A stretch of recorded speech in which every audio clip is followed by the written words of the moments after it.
ആരെങ്കിലും പരിശുദ്ധ റമളാനിൽ ഒരു നോമ്പുകാരനെ നോമ്പ് തുറപ്പിച്ചാൽ 3 പ്രതിഫലമാണ് അവന് അല്ലാഹു തആല വാഗ്ദാനം ചെയ്യുന്നത്.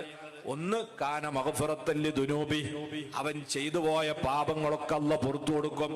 2, വഇത്ഖ റഖബത്തിഹി മിനന്നാർ, നരകത്തിൽ നിന്ന് അല്ലാഹു അവനെ വിമോചിപ്പിക്കും.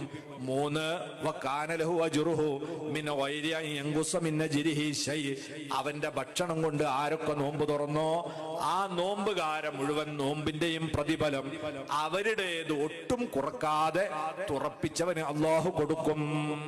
സുബ്ഹാന ജല്ല ജലാലു. നോമ്പ് ഉറപ്പിച്ചാലുള്ള കൂലിയാണിത്.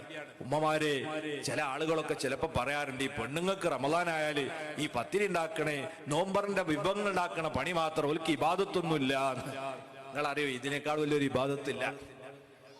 നിങ്ങൾ ഉണ്ടാക്കണ ആഹാരം കൊണ്ട് 30 ദിവസത്തെ റമളാൻ കഴിയുമ്പോഴേക്ക് എത്ര ആളാ